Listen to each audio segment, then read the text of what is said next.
here. We come here today to speak on behalf of the 18,000 students in Pueblo City Schools, their dedicated teachers, administrators, and other support personnel.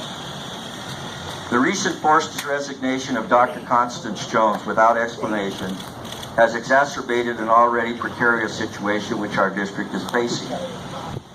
In September, a critical report concerning the progress that has been made in Pueblo City Schools is due before the Colorado Department of Education.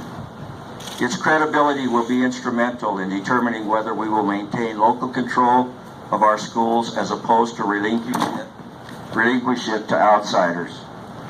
Dr. Jones has been the point person in that process over the past 2 years. Stability will be a critical factor in their final decision.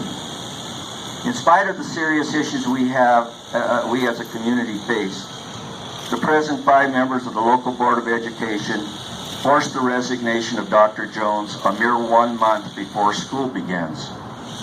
I seriously doubt the school board will be able to convince the Department of Education that the district is in a stable position. It should be clear that the callous and irresponsible actions of the school board will be deeply scrutinized by the Colorado Department of Education, especially in light of the fact that top-level administrators have just recently been appointed, including the interim positions. The associate superintendent, who is usually recommended by the superintendent to the school board, will be brand new to this community. And while he may be well qualified and eventually very productive, it is impossible to believe that he can be up to speed concerning the last 5 years in just a short few months. One of the board members has adopted the mantra of insisting on, quote, open, honest, and transparent communication and stakeholder involvement. It is obviously a political slogan without conviction. There was nothing open, honest, or transparent about the board's secretive decision to rid itself of a strong, decent, committed, and talented individual as Dr. Constance Jones.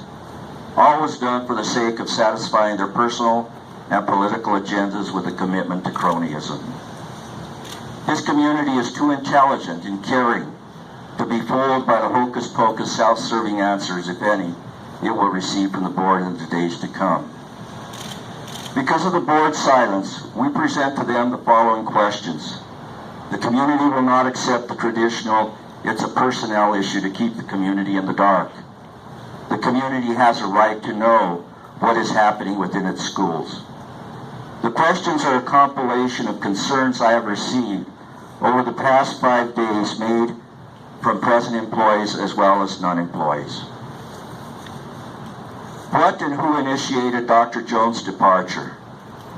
What was the involvement of board members? Was she asked to resign? If so, what were the reasons for requesting the resignation? What were the results of Dr. Jones' latest evaluation? Past events didn't happen in a vacuum. How is it possible for a severance package to be prepared and approved prior to the public announcement of the resignation? Is there a transcript of the board discussion concerning her resignation? Will the board be forthright in explaining their action and allow Dr. Jones to be involved without fear of retaliation in any form? Has the board threatened any type of action against Dr. Jones if she chooses to exercise her First Amendment right to speak out on this action? Did Pueblo City School Board of Education violate the open meeting law on Dr. Jones' resignation? Why has the board conducted so many meetings in executive session, board retreats behind closed doors, and meetings in locations where it was difficult or awkward for the public to attend? Why was there a lack of community input when, according to the past agendas, the board met to discuss their vision, mission, and goals for its district in January and February? Is it not true that past and present board members involved in this coup were board members the entire time the district has been in priority improvement and turnaround status? Isn't it also true that the same past and present board members were members of during the last 7 years and during which 4 superintendents have served? Who will make the board presentation to the State Board of Education in September in light of the fact that a superintendent will not be hired until April at the earliest?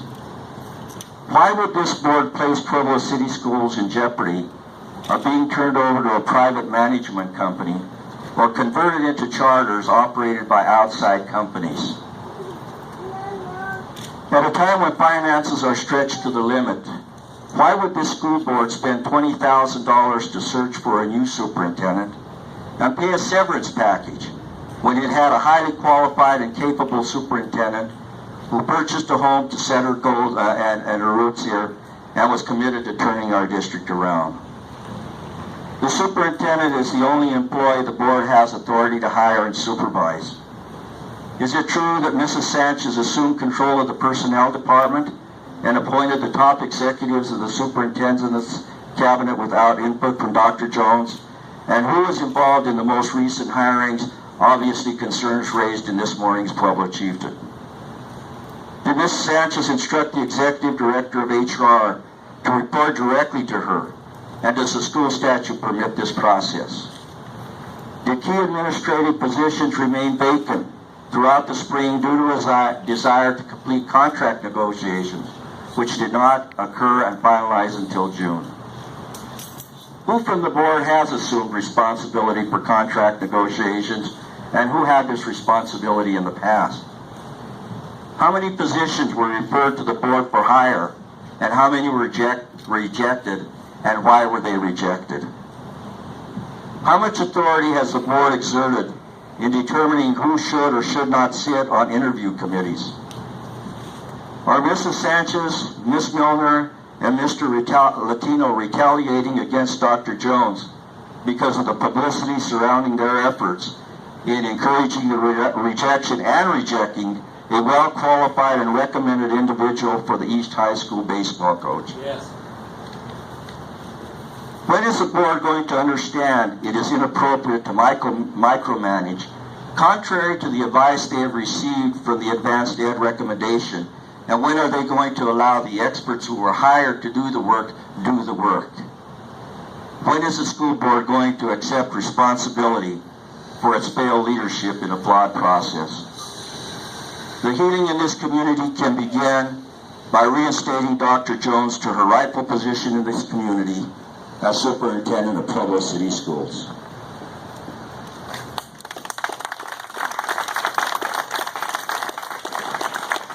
Thank you, Dennis. Good morning, and thank you so much for joining us today. On Wednesday, July 1st, 2014, Dr. Constance Jones arrived at Pueblo City Schools as our new superintendent.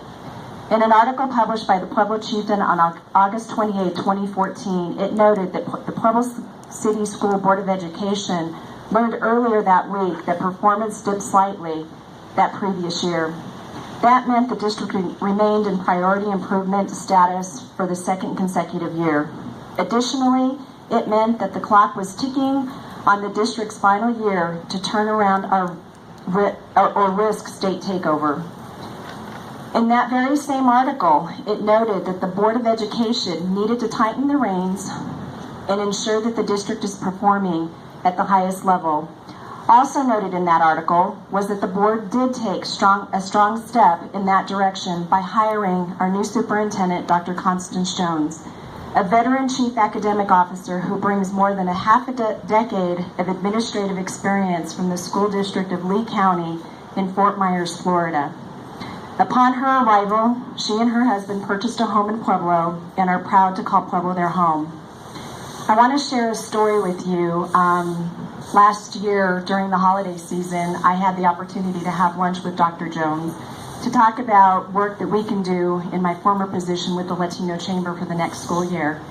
And I asked Dr. Jones in that conversation, are you going to be able to go home for the holidays? And her response to me is, Sandy, Pueblo is my home. We will be here for the holidays. That was heartwarming, and every time I share that story, I get the chills because we all know that we've had people come into our community and not make Pueblo their home. She is completely invested in Pueblo. Since Dr. Jones took over as superintendent, the school district has made significant progress toward performance improvements. On June 28, 2016, in a public meeting, She shared a 2.5-page document listing top accomplishments for school year 2015-2016. And I want to share those accomplishments with this community because I think it's important that you all know all of the great things that happened under Dr. Confidence in this school board. I'm not asking you to quit, but I am asking them to tell them that the community doesn't have the confidence that a public should have in their school board. Thank you. Again, education is the foundation of our community, and when we're trying to recruit companies to Pueblo, they want to be ensured that we're recruiting, or that we have a talented workforce here in our community. We've got a lot of challenges, and we don't need this one to add to the mix. What I also want to do is go on record in saying Pueblo is my community of choice. I live here by choice, and it's a great community. We often get lost in some of these issues, but Pueblo is an amazing community that I'm proud to call home. And